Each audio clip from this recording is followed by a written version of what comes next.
All right, good morning, everybody. Happy Saturday. We made it to the weekend finally. Oh my goodness, this has been a week and a half. I'm telling you, I think I had 6 Mondays this week.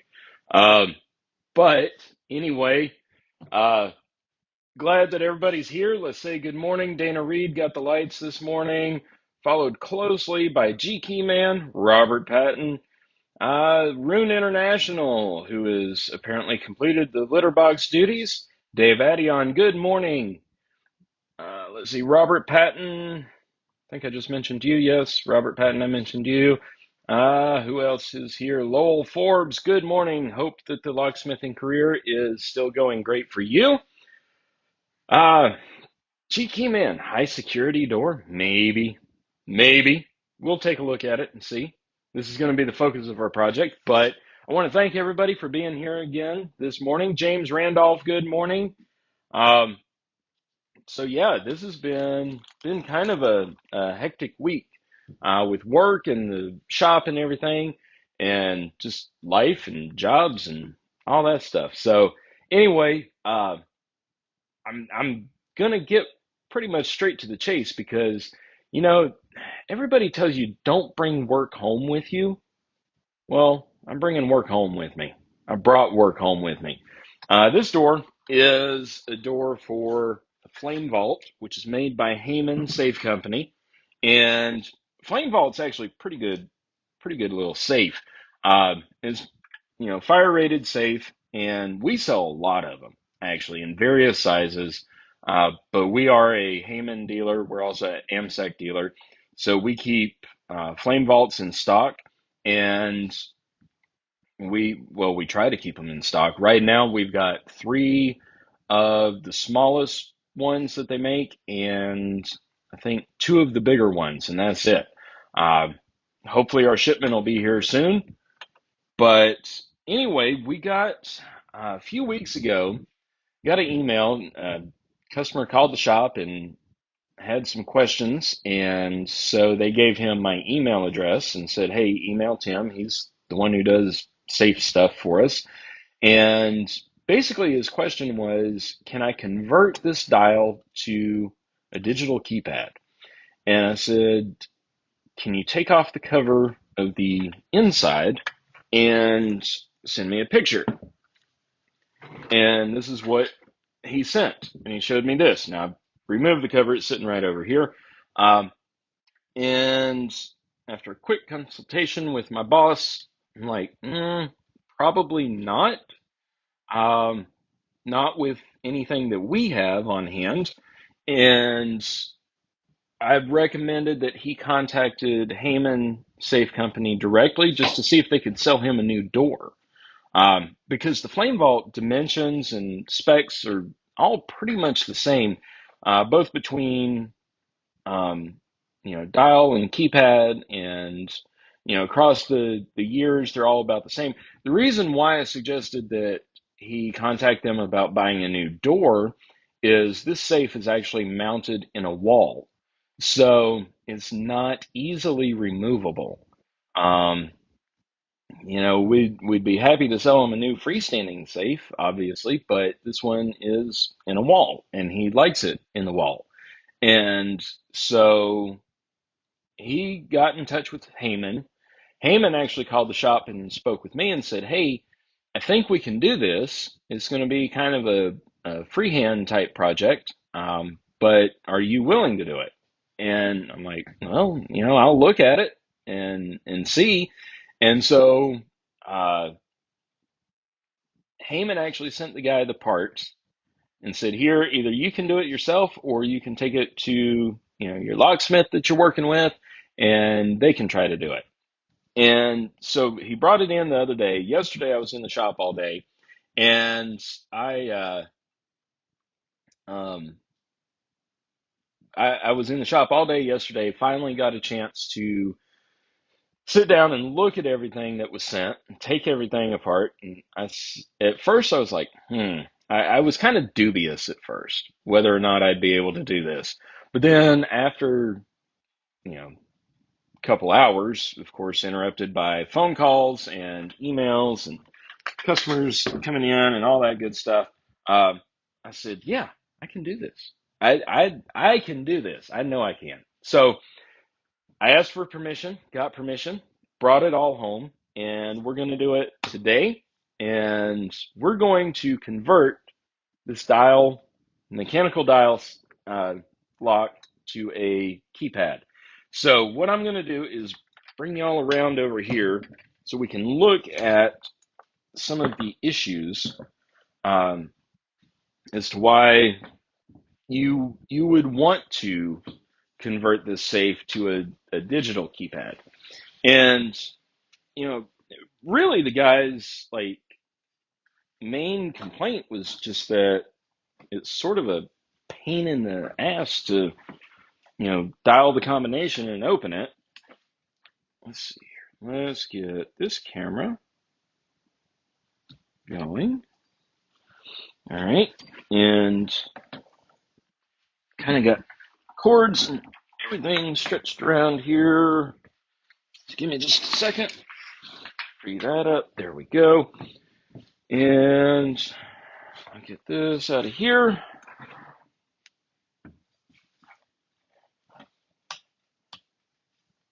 So maybe we can see here. I've got the tool bag sitting down right here.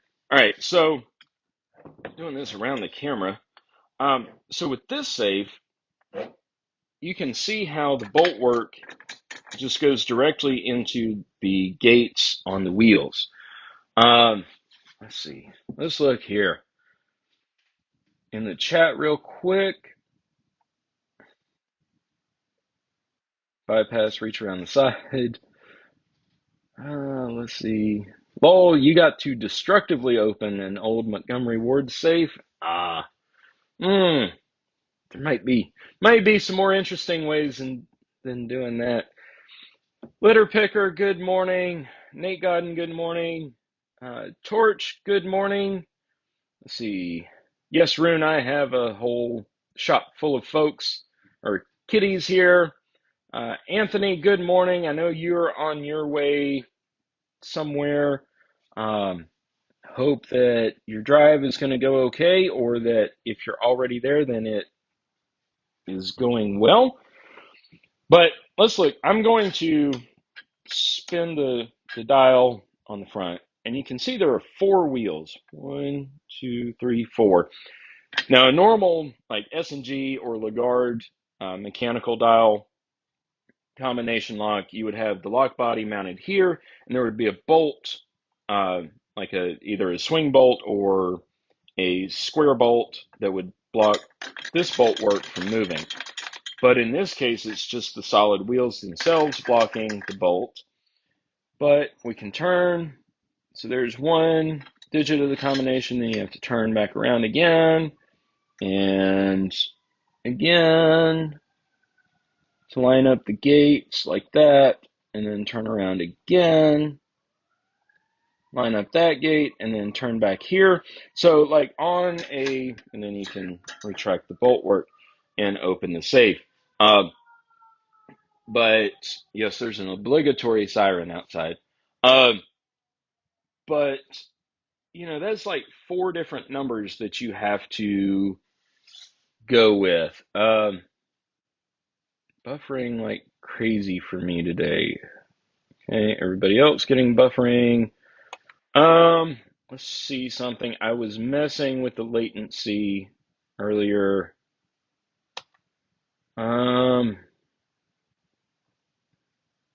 Okay. We'll have to keep an eye on the buffering.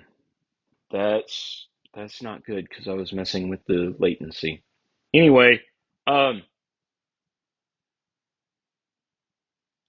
right. So that's why this would be just kind of a pain in the ass, because you have to dial 4 times in order to retract the bolts, whereas with an S&G or a Lagarde or any other type of mechanical dial combination lock, you dial 3 times, and then that would drop the fence into the gates, and then you just retract the bolt by turning back to 0 or 90-ish or so, and then you would be able to move the bolt work. So with this, you can see kind of the disadvantages. It is kind of a pain in the ass. Plus, anything that takes a standard footprint safe lock, you can swap that out very easily. Do it all the time. But in this case, obviously not. And we also have on the front, also have to deal with this plastic cover, the bolt work retractor, and converting all of that to use this keypad and this solenoid assembly. Now, this is what's in the electronic flame vaults now. If you were to buy one new, then you would be able to see exactly kind of what I'm talking about. But um, anyway, I think we're actually going to be able to do this. And when I talked to the guy at Heyman, he was like, yeah, you might have to cut the new keypad and, cut the plastic off of it and kind of Frankenstein it together. And I'm like, maybe, but we're going to do this and we're going to make it look good. Got some metal screws and some self-drilling screws. But the first step, like with anything, is to get this all taken apart. Now, I'm trying to figure out the best camera angle for you guys without tripping around anything. I'm going to trip myself. The cats aren't even going to have to help.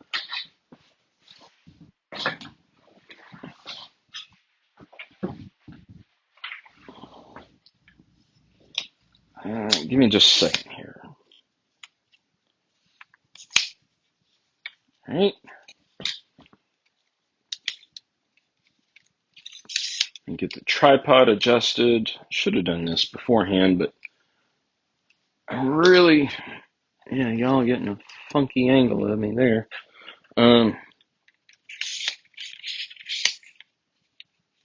We may have to adjust it a little bit further. Why is my tripod crooked? Kitty's broke it again. There. Okay. And sorry, I've got to do the wire for the light above the camera. Get that moved around.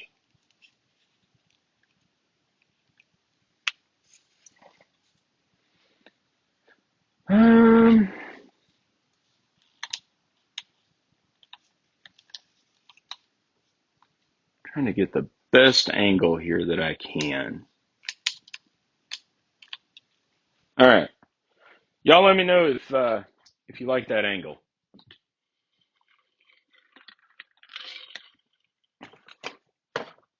All right. So, let's see here.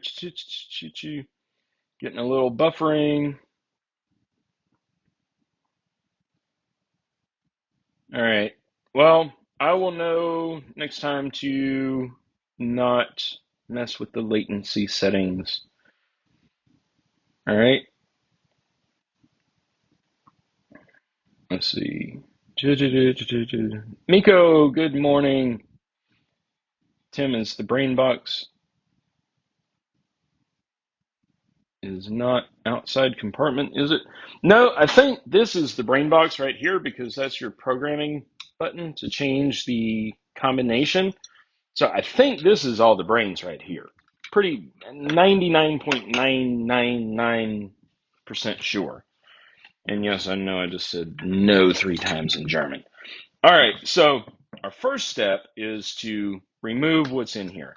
And the easiest way that I found to do that is, and I did loosen all these up and get it to where I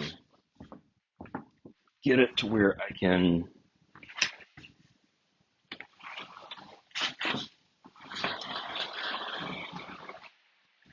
could see if it was going to work.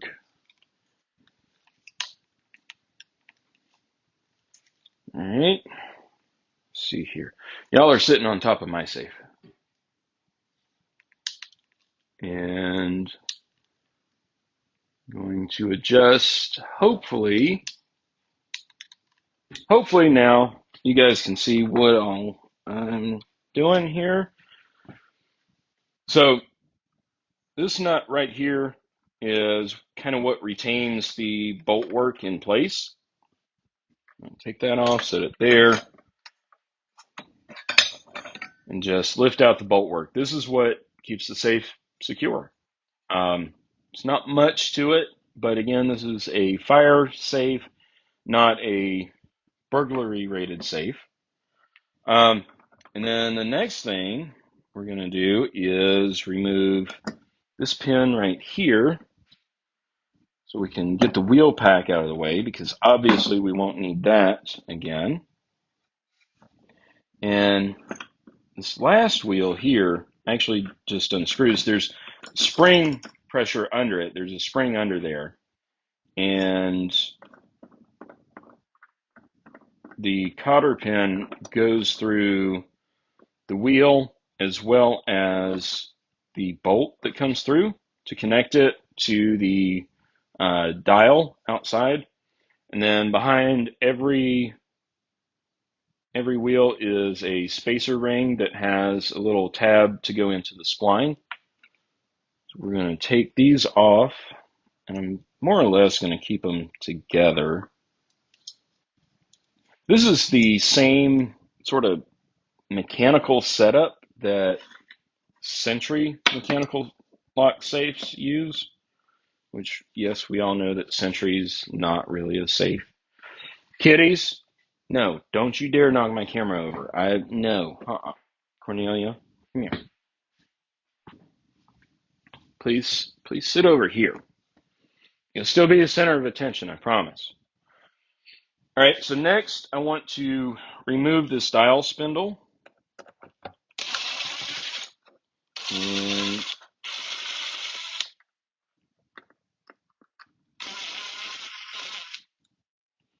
I'm going to keep these screws.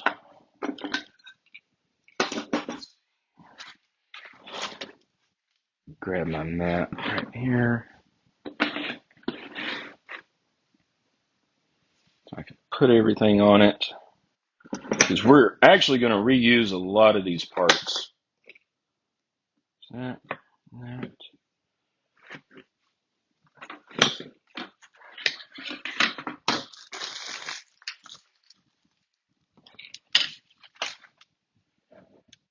let's see here.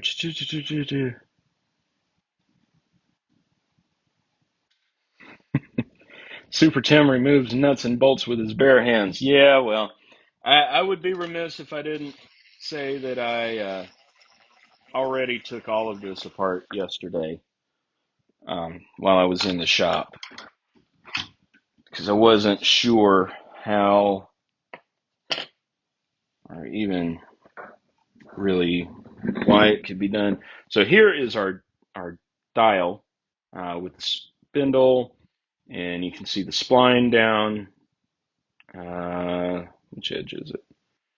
There's the spline. The spline's in here. The spline's in this tube. So we're not going to use that.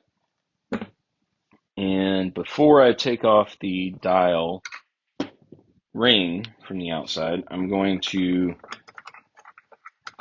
loosen the nut that retains the bolt work spindle.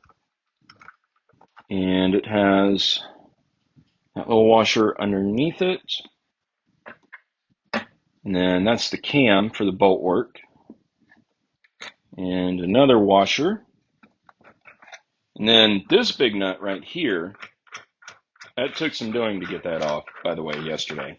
And I will tighten it down better after we get everything done today.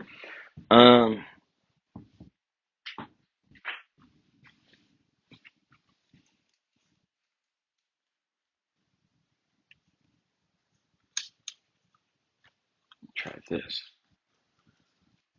Sorry, guys. I really want to get some good camera angles of this one. There we go. All right. And you'll see in here, I've kind of marked out some spaces already where we're going to drill. So here is our bolt work handle right here. And that actually is what's connected to the cam.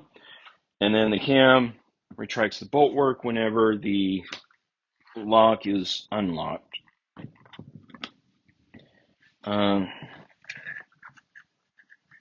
Let's see, this part was kind of difficult yesterday to get out. Where is? There we go. Take a little hammer. Set this down here this way.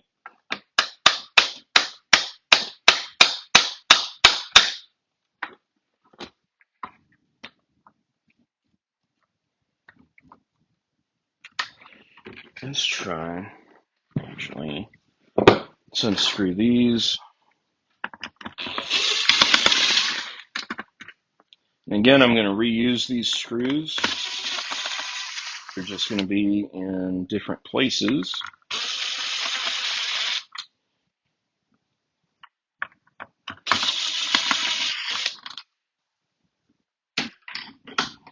And there is our dial ring. You can see the tube where it does have the spline channel on it, and also your indicator. So this was splined to 40. Is it? Let's see. Let's just see what this was splined to. So yeah, about there. Or 50. Yeah, it was splined to 50. Okay. No, it's splined to 40. Yeah. Um, that's just kind of where, if you don't know, this is what I remember from class. There we go. That comes out like that. And that goes with the bolt work. That goes with the bolt work. Splining it to a certain number basically ensures that all your wheels and your dial and dial ring are all lined up, in alignment where they need to be. Let's see. Let's set this over here. Let's look here. Fred Flintstoner, good morning. Hope that you're not buried in snow. See, Tim, when is Dana coming over to pick up one of the kitties? I don't know, Dana. When are you coming over? GK Man has two monitors, so you're in one in full screen mode while chat's popped out on the. Oh, that's cool. Why is GK Man lucky?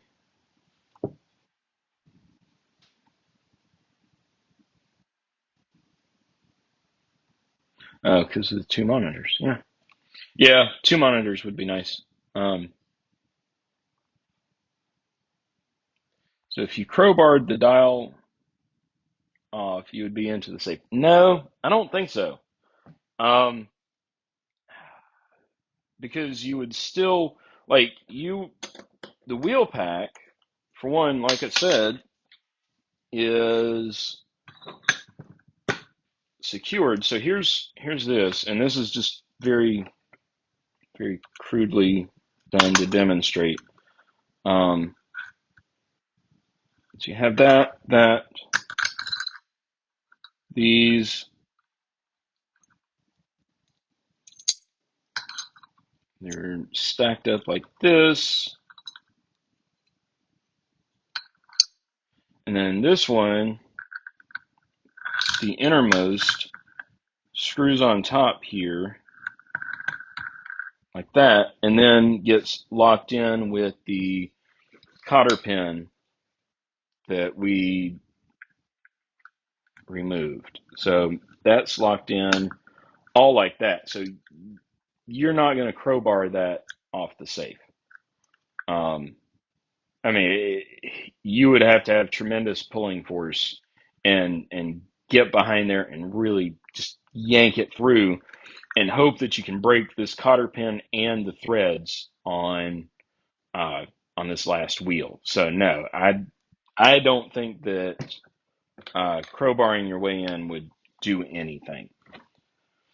All right, so let's do this. This goes in here with our bolt work. So that's where the bolt work retractor is. So you can see here, um, I've marked out places that correspond with the keypad, and the keypad has mounting holes, screw holes. So what I'm going to do is pre-drill these holes, and I'm going to use like a, let me see what size screws these are, because I'm not sure if I want to use these screws to go in here, um, or if I need to use some of these smaller screws that I got. That's why I wanted to hang on to them. Rune, I actually did try that, and it kept hitting. Like the only thing that I could hit was the gate on this last wheel. Like that was the only one that I could really significantly feel. But yes, I did try that. Probably somebody who is more adept at mechanical manipulation than I am could definitely get a lot farther with it, but I I'm just not there yet. So I wasn't able to. That's not saying that it's not able to be done, but I'm not able to. So let's see here. I bought a couple different size screws just to see what might fit better. We might have to, yeah, that'll work. These will work. Okay. So we're going to use these. These are number 8 3/4 inch flat Phillips metal screws that I think I'm going to use to attach the cover on with.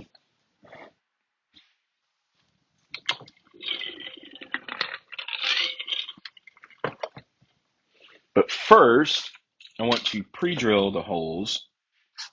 And so now that I know what screws I'm going to use,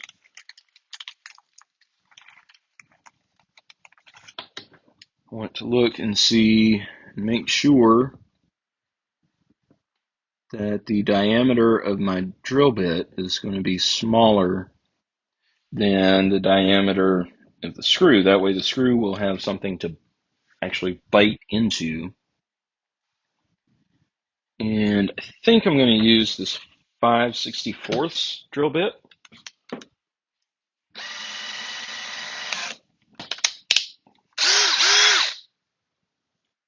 And I did mark, because there are indentations all on this thing. You can see where it looks like somebody used a center punch or a punch and punched down a lot harder. So my theory is that these are punched out or manufactured to where you you can do either or, because they still do offer mechanical dial flame vaults. And most people don't want them. We don't stock them, but let's see here. Yeah, Fred, I'm not ready for winter either. Rune, the reason why I'm not tapping the holes is because the metal skin is actually kind of thin. Again, these are fire safes, they're not burglary safes. So what's in here is basically a gypsum type material that was filled in, into the spaces. Um, so it's not burglary rated. It's designed to lock and secure and protect against fire. Is what the main job of these safes are. Um, my safe that y'all have seen me work on a couple times, that is a UL listed burglary and fire safe. So it does have the thicker steel walls, but these are just more for having a fire safe that is resistant to, attacks. I we had to. What actually got me interested into safe work is the one flame vault with electronic keypad uh, that has gone bad. Jason and I actually had to get into it because the keypad and the electronics module both went completely berserk and shut down, quit working. And so we had to get into it, and it took us a while. And he was familiar with the construction of the safe and where everything was mounted. So, I mean, that was it. It still took us a while. Um, Use a punch to give you a starting point. Lol, yeah, actually, these are already pre-punched, and they line up precisely. You can see, maybe you can see, right here. I took a Sharpie when I held this on here, and I aligned everything where I wanted it to be. I aligned it based on the bolt work hole, and then I looked over here to the screw holes for the keypad, and it lined up with punches that were already made in there. So that's why I'm not, um, punching it. Rune, I don't think it's old enough to have asbestos in it. Um, but yeah, I tried to avoid sniffing anything that I don't want to. All right, let's drill this.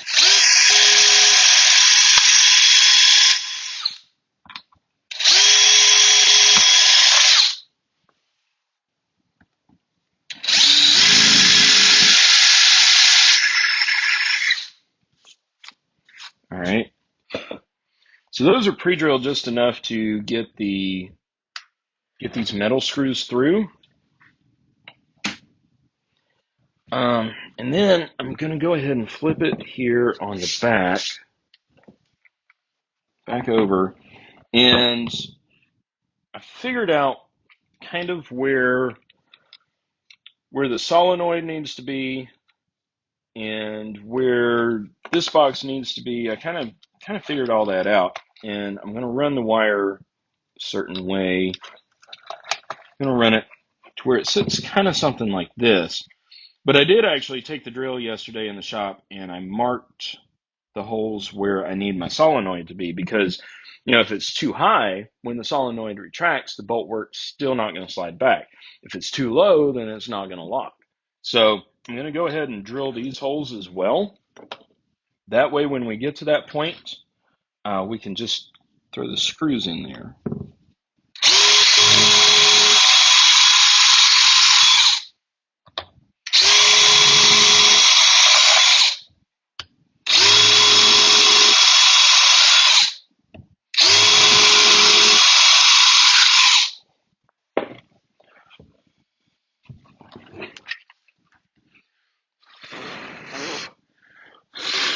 I wish I'd gotten a can of air. Now, I don't think I'm going to mount the control box using screws. I think I'm actually going to use double-sided tape. So I got some that I think will be strong enough for it, and just going to put that in there. Let's see. Lockpicking Scout! Good morning. Glad to see you back. Yes, we're sniffing safes, for sure. Nice fine white powder. Yeah, for sure. Da, da, da, da, da, da, da, da.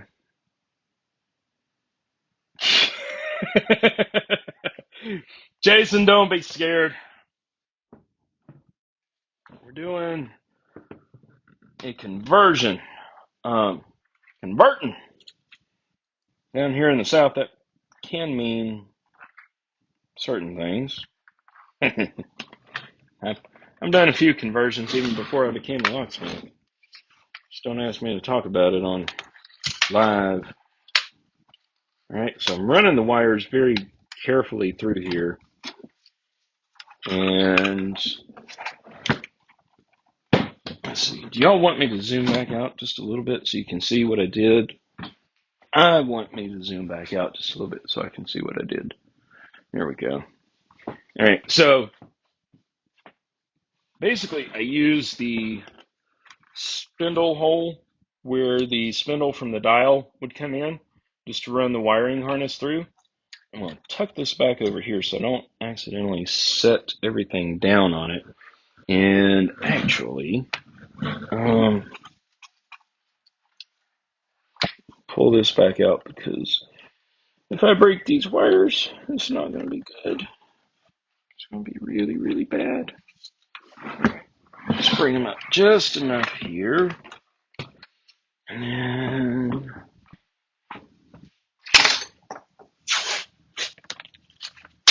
it's probably big enough.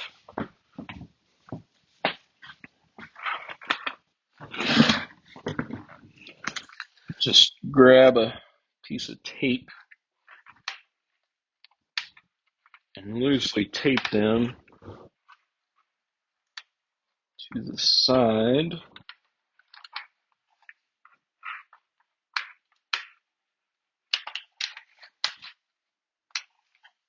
Go. That's not where they're going to go forever, but that'll keep me from potentially breaking them when I set this thing down. Alright, so now I'll line this sucker up here. Let's look here.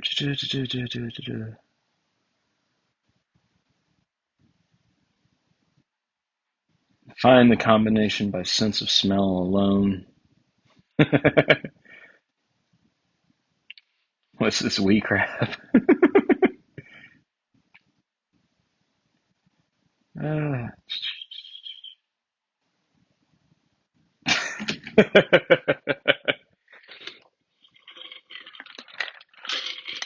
Recycled diapers does sound not as good as uh, not as good as asbestos. Yeah. Yeah. All right. All right. Now. Oh, jeez. Get in there. There. Stay.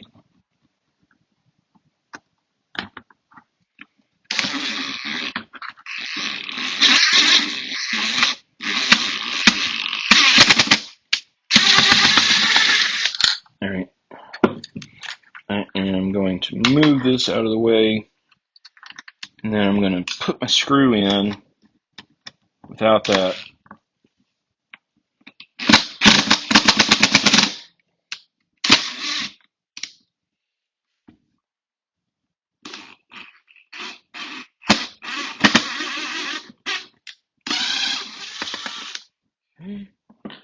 Then I'm actually going to do the same thing over here.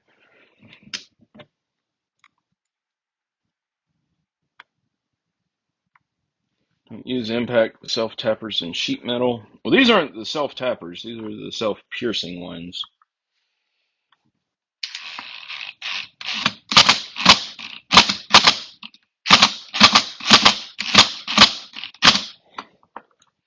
Actually, what I'm more concerned about than the metal is actually the gypsum material that's inside.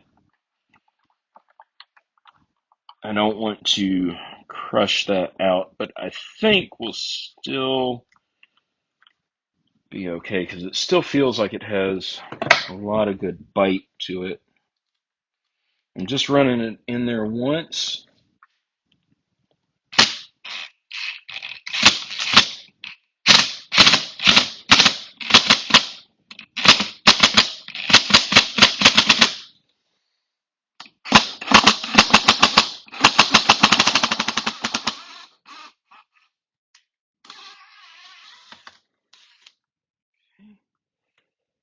Go. Put that one over here because I'm going to use new ones for everything.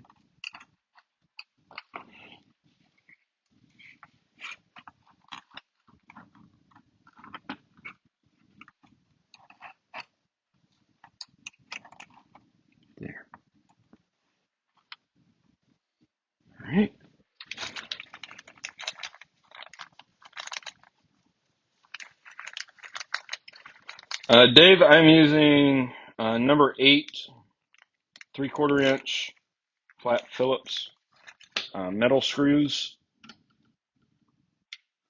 And again, like I kind of said earlier, the reason why I'm not trying to tap it is because the metal's so thin, I doubt I'd even get one thread tapped. Um,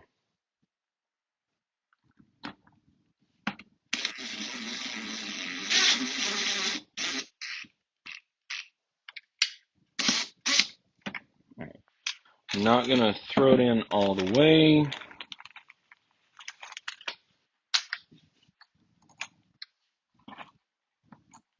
Go. That way I can position these other holes just right.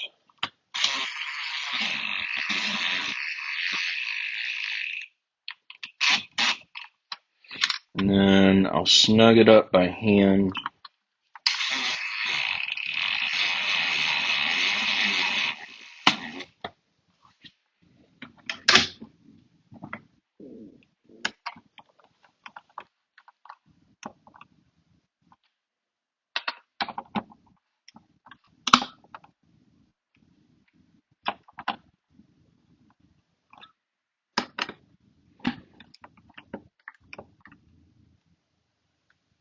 There we go, just hand tight. Okay. Well,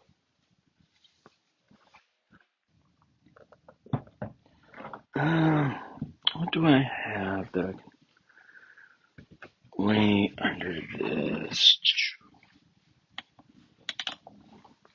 That's all there. It's not the best solution. Wish I had like some squishy foam or a blanket or something. But it should be okay.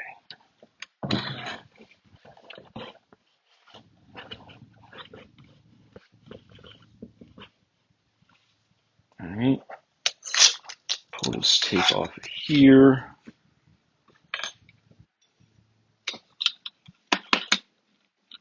And then I'm going to do self-tappers for this because these are the panhead Phillips.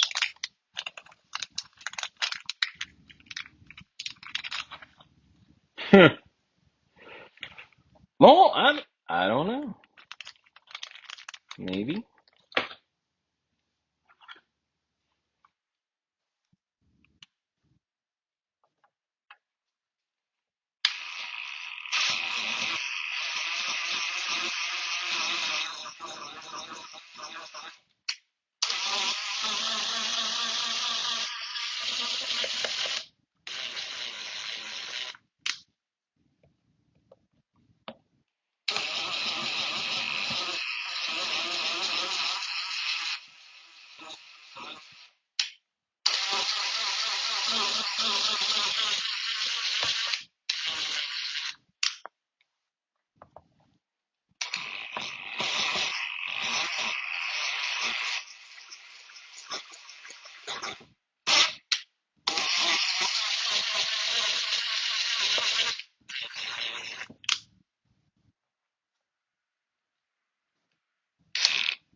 There we go. All right, so that just kind of pre-drilled it, I guess, with the self-tappers.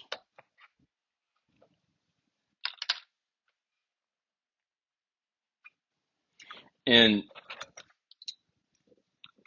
these holes on the solenoid, they do give you a little bit of wiggle room. So that's another reason why I wanted to use the panhead screws on this.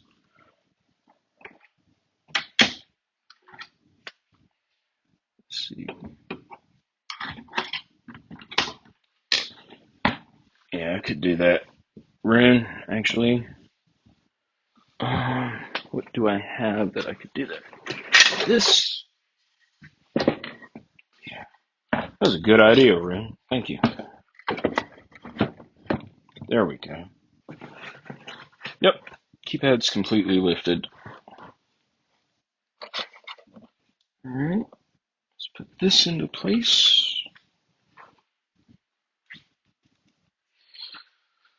We're going to use that one again.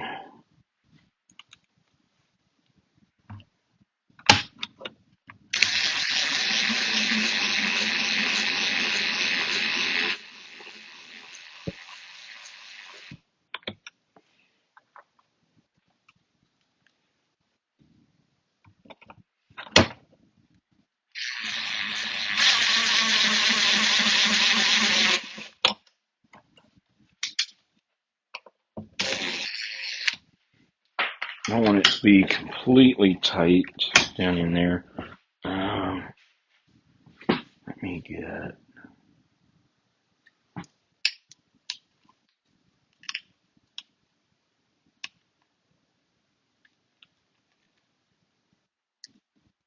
There we go. Sorry, I'm looking for good camera angles for this too, because this can be future reference material. All right.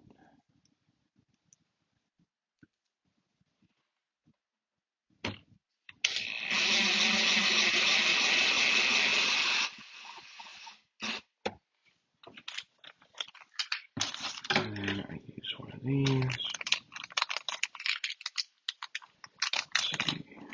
You know, making a safe that could only be opened with a magnet isn't a half bad idea.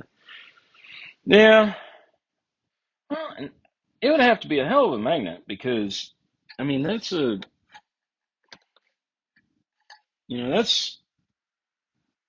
1.75 inches thick of, fire material.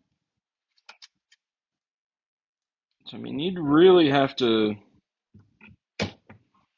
have a really, really good magnet.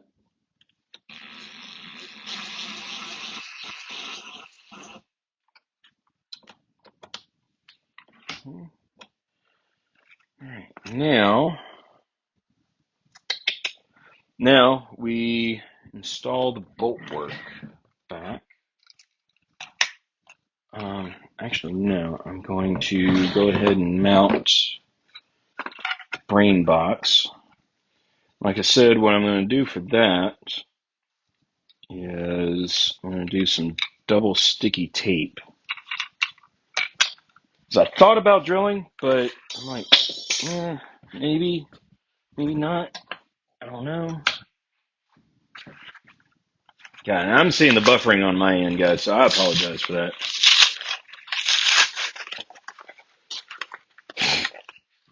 Jay, yes, we know you're here. Awesome. Good to see you. See, use a screwdriver system. Torch, I don't know if I'd like a screwdriver system, honestly, on a safe. It kind of seems like more to go wrong, perhaps. All right.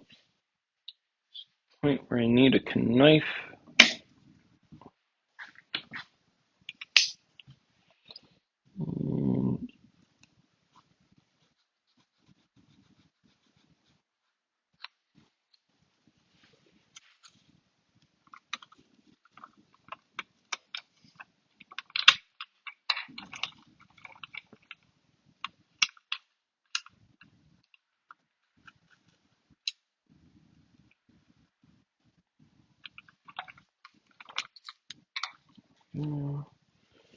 And yes, I know I left a score mark on there, but I also don't want to ruin the adhesive on this by putting it on a different surface.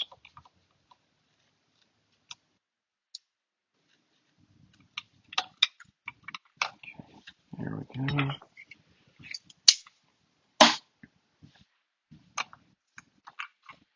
Make sure that's pressed on there.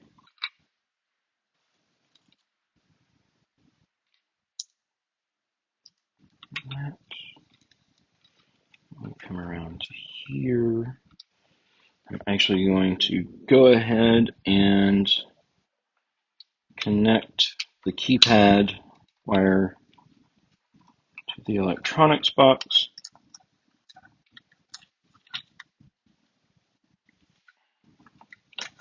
Lay the wires in here. All right, now, is that one of those top quality microwave safes? It is, Jay. Actually, they're not bad. I've seen one of them go wrong in, year and a half I've been around. All right, so now we've got to run this through. And this is going to be just a little bit in the original dial. So it's going to sit just flush on there. Where's it rubbing? Yeah, I've got like a 1/16 of an inch of clearance on this edge, and then it bottoms out on this because it's sloped. But I think we still have enough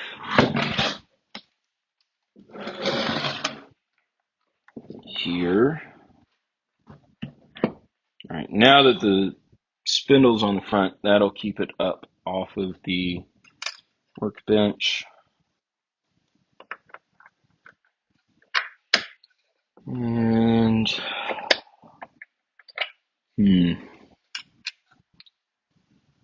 let's see. That was my only concern, was the clearance on the bolt work spindle. I think if I take the washer out, the lock washer on, maybe I'll get enough thread.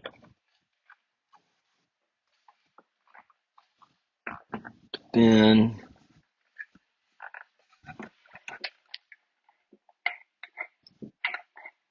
it's not going to be as free moving. Okay.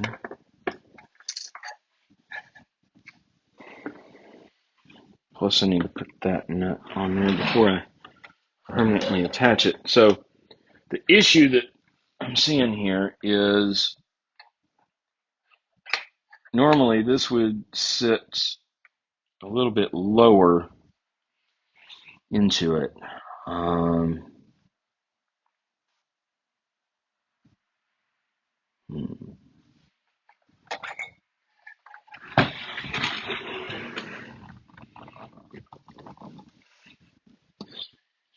Remember the big nut? Yep.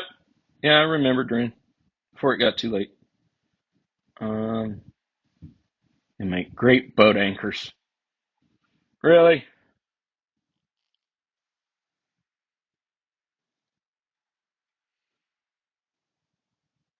Come on, Jay.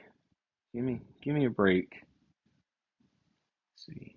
I think if I could get one of these, so it doesn't travel that far, if I could remove one of these, then it might give me enough clearance to sink down in there a little bit more and give me exactly what I need. However, can't seem to find the pliers. There they are. All right. Let's do this. Nope.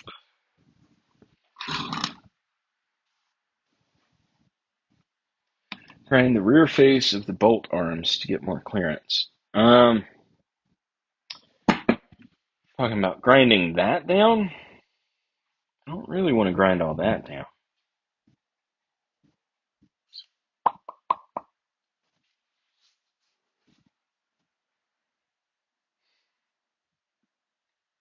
Definitely do need a longer spindle.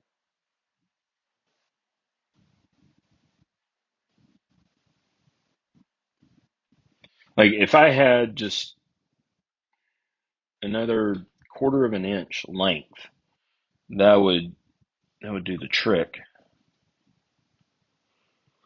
Because I don't want to cut this out, as was suggested.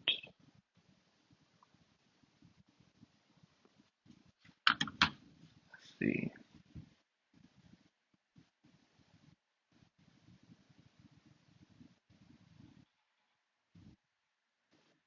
Might need a spacer between the front panel and the hub. Well, Rune, the problem is that this is slanted so that it pushes unevenly. It gives there's a rise right here on the bottom, and that pushes out on the assembly to where I don't get enough of enough of the thread into the body where I need the bolt work to be. Um,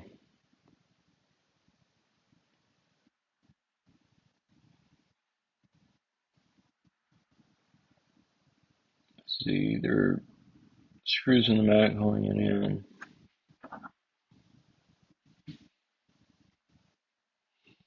I don't think these are screws. Grind only the peg arms.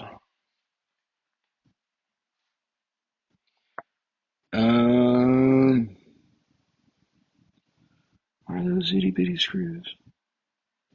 They might be, I think these just might be roll pins that have been beaten in there. Yeah, that's what it looks like.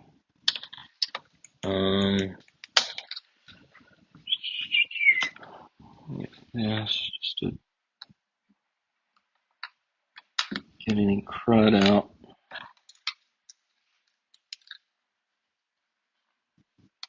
That didn't really help. I wonder if I drill one of these out, because it's not going to rotate more than, like if you watch these two arms, it's not going to rotate any more than that. So it's really one arm down here that would be holding it up.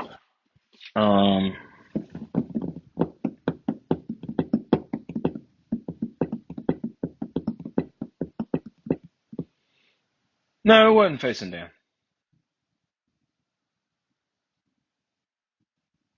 Need to get the hub lifted, then the ratio between the hub and spindle will be the same. Okay, so you're talking about doing this, basically.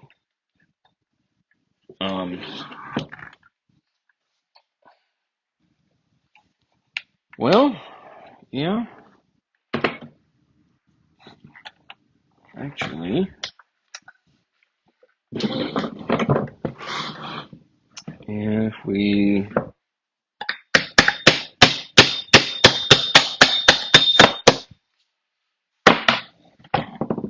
so what you're talking about, Rune, is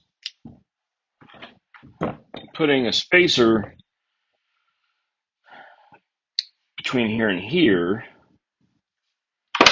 so that this will come out. It'll still be the same, and have that,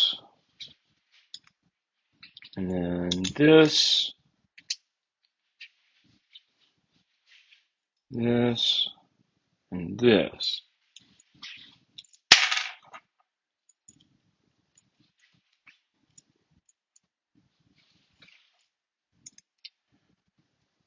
See, my concern is that if I pull this out anymore, then I won't be able to get enough of a thread on here. But I see what you're saying.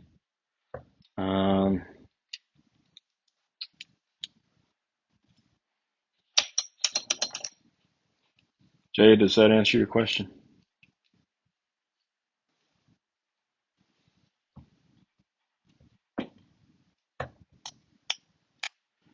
All right.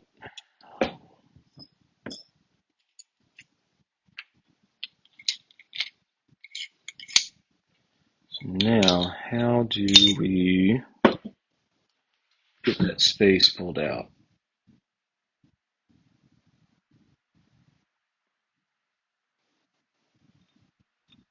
I'd still take a break for the hardware store.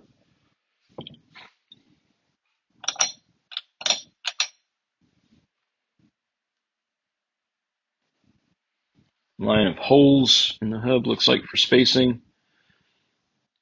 So, like for here, you're talking about maybe doing like a little roll pin or something underneath it to where it comes out. Like, use this drill bit just for giggles. So to do that to where it spaces out, and then that way, well, obviously can't get it through there, but just to bring it up just a bit to where I'll have clearance.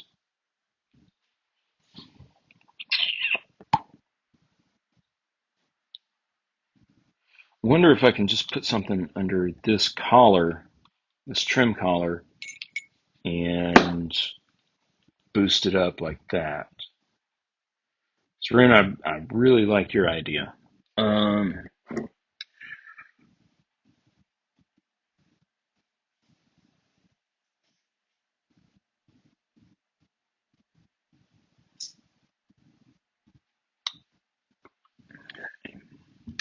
That's right. Space the large shaft towards the front.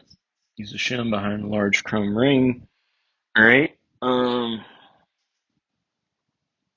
What do I have that I can shim that out with?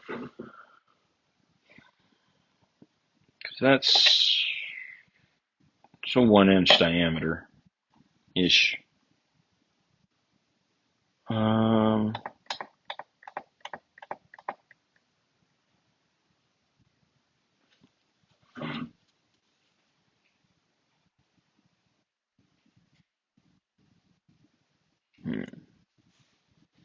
Because anything I put behind here won't be visible because that covers it up in the hole.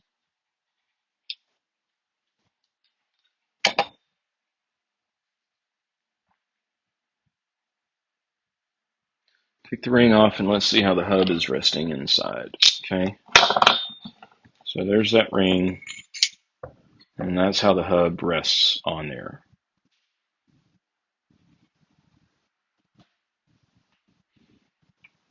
Or you want to see it in... There you go, Jay. You want to see it mounted in the door. See it mounted in the door.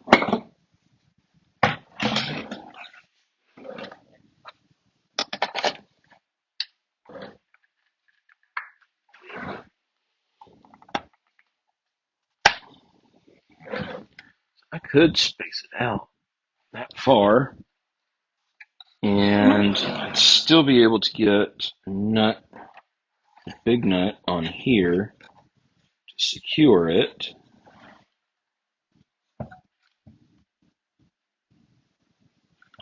And then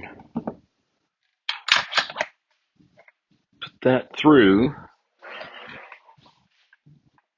and I would still have room for a washer. Oh, you guys can't see that. Still have room for the washer, the cam,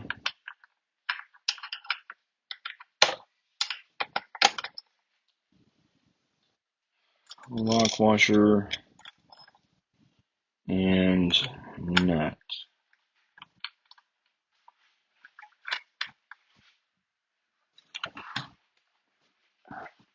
Still going to be tight, kind of rubbing on there, but I like it better than the alternative. I wonder if I can band-aid this in here now, just to get a proof of function.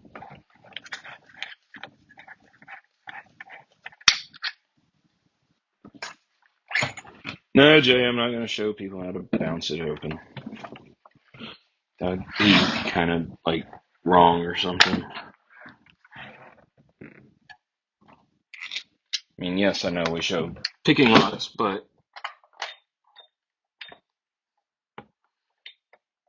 yes, that I know exactly what you're thinking of, and it works great on some sentries. Let's see, let's space this. Not like that thread right there. All right, and then I'm gonna do this here. Just the weight of the door to keep it sat there. And do my washer. And lock washer. I know I need a spacer on the front still. I get that. But I just want to make sure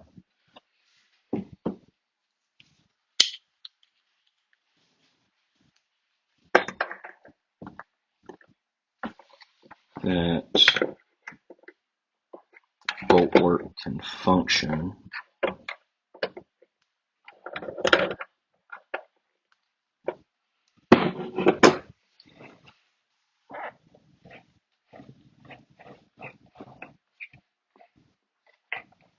Okay. I don't know, let's give it a shot and see.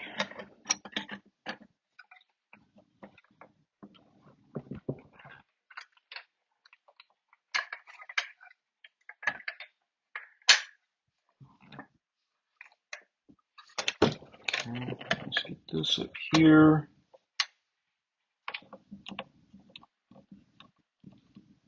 Tighten these down.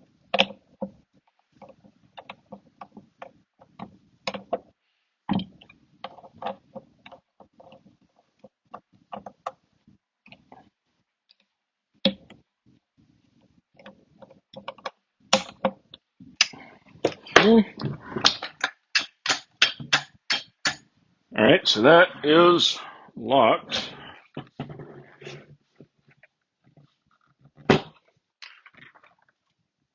Set this down this way. Zoom out. Go. All right, moment of truth.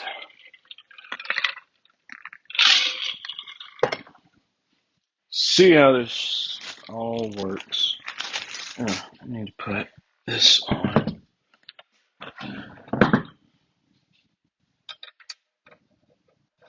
Yeah, because I've still got enough connection between the lug on the cam for the bolt work and the bolt work itself. Let's see, if you grind the 3 arms flat on the rear face to clear the plastic trim face, it will drop the arm deeper into the large shaft and won't be tight. Okay, yeah. Let's see, take the ring off and let's see how the flange on the inside of the ring.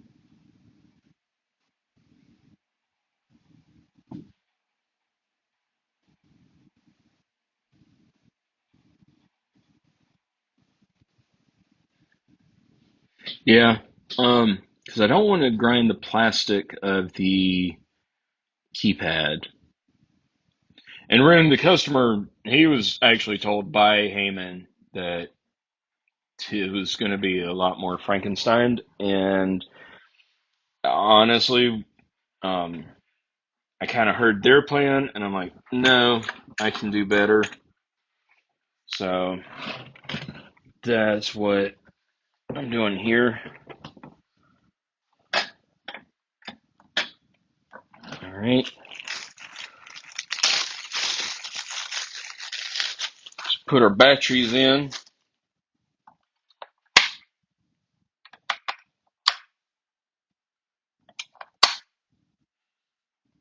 The batteries are on the outside. All right, so nothing there. Would you look at that?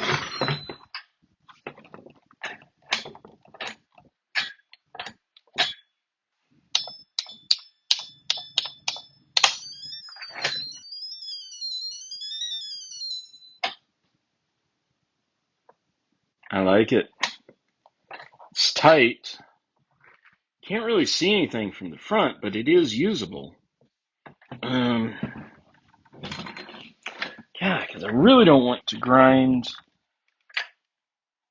And I really don't want to grind anything. I mean, of course, when I get back to the shop, I'm going to take some of these nuts off and put some Loctite on there.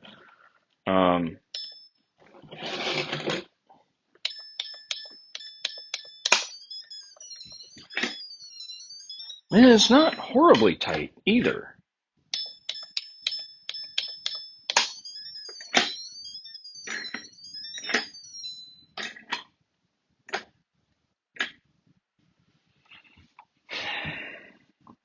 Is that doom? Yeah, might be. I mean, it's not perfect. Now, I do need to see putting the cover on. So I'm going to put the battery cover on. And then we may have to drill a hole, because that button there is what changes the combination, but I don't think that's hitting. I think there's enough clearance. I was afraid of that this button would hit on this cover. Yeah, I mean, it's tight, like a toiga, but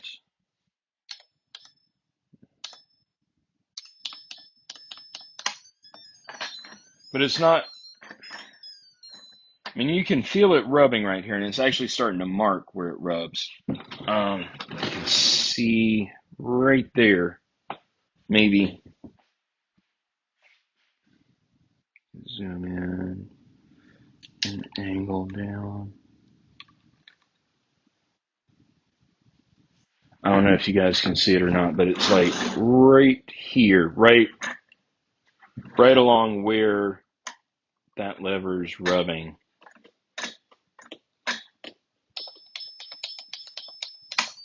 It's the universal luggage code. If y'all know what movie that's from, you get an extra point. But yeah, it's starting to mark like right there. But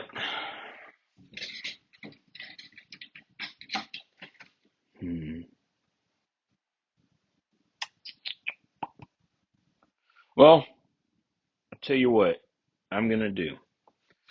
I am going to get this back to the shop on Monday, and I'm going to put some Loctite on the nuts, and then I'm going to consult with the boss, see what he thinks. If there are any ideas, we may try a spacer. Let's see, you got any safe grease you can put on the moving parts, make it run? Yeah, Miko, I'll do that too.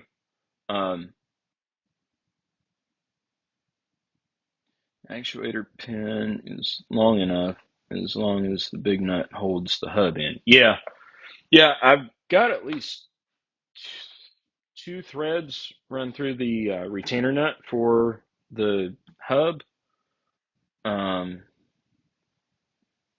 Spaceballs, it's only 1, 2, 3, 4.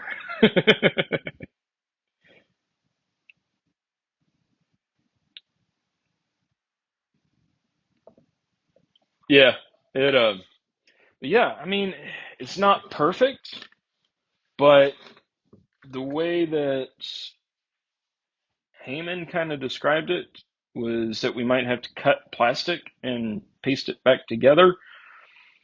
I didn't really want to do that, but I mean, I think it's okay. I mean, what do you guys think? Would you be acceptable if it rubbed a little bit, um, but it was still usable? I mean, if you're not getting in and out of it every single day, 2 or 3 times a day, like you would in the store safe or something, um, Yeah, because yeah, it is marking right there where it's rubbing. Eventually, just due to the laws of physics, this is going to wear down and it will become easier. Self-lubricating plastic. Um, let's see here. Ship it as is. Yeah. Well, they're a local customer, but yeah, I I'm gonna go with that. If they want me to do more as far as trying to fine tune it, then I'll see what I can do. But I mean, the customer is actually really, really decent customer. Um, I wasn't worried about a timeline or, hey, do this as soon as possible. Wasn't even, upset when I said, hey, you need to call Heyman directly and see what they can offer you. Uh, just trying to get some of my tools put up here. But let's see. Yeah, I mean, I could always grind a little bit off the back, just kind of flatten them down like y'all have said. I could do that. It wouldn't look bad from the front. Um,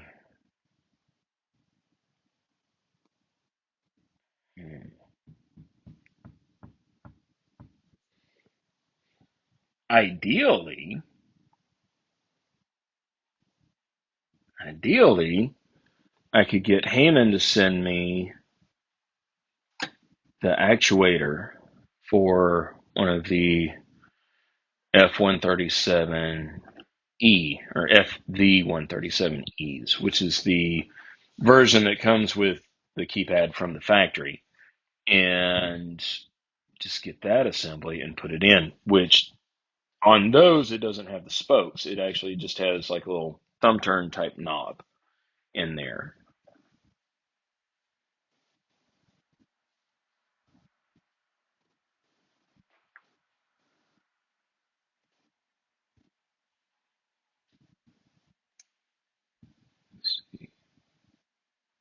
Yeah, I mean the nut is engaged to the threads. I mean you can't pull this out. So I mean it's secure in there. It's not like it's flopping around. The only thing that's flopping is the little collar that just is more just for decoration. I don't even think it's metal. I think it's chrome coated plastic that sits in there. But it'll. Yeah, I mean, I'm gonna contact the customer and see what he thinks, see what he's okay with, and then we'll go from there. But hey, it can be done, and we did it on Saturday morning live, nonetheless. Only on Saturday morning live can we do stuff. And apparently my phone is about to die, even though I have it plugged in the charger. I don't know why. Maybe all the lights. I don't know. I don't know. Got nothing. So anyway, y'all. Yeah, I'm going to. Uh,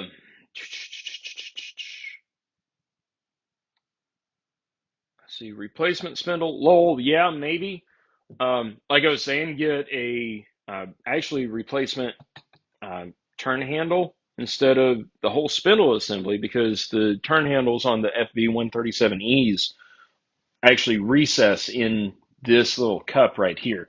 Whereas you can see on the dial combo, it's thinner.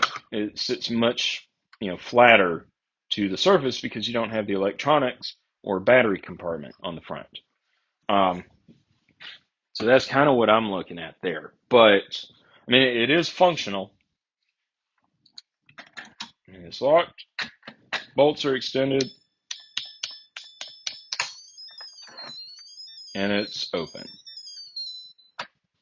So, I'm going to, like I said, Monday, call the customer, see what he has to say, discuss options, and, you know, if he wants me to adjust it or try to get something else done, then I will.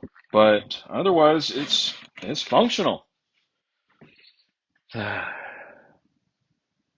Pick up some 1-inch washers and use it as a spacer, maybe. Come here, kitties. Cornelia, come here. Here is Cornelia. She's actually calmed down today. Um, but yeah, she's been a good kitty. All these kitties, I'm hoping one day this week um, that maybe I can find a humane society to take the babies in because I've had no luck in adopting them out, and is getting to that point now where I need to do something. Um, but here is so Tabby. He's pretty rambunctious, but not as rambunctious as the big boy. He's sitting over here. This is the big boy. He is very, very rambunctious. Yes, you are. But you're sleepy right now, aren't you? Mm-hmm. Okay. Sorry, I know I disturbed you. Get used to it. You're a cat. People will disturb you from sleeping all the time. And then there's the little girl up there. She's very small compared to the others, but she's a good kitty. She's kind of skittish, which is why I really, really want to find them, a good spot to go to where they can get good homes.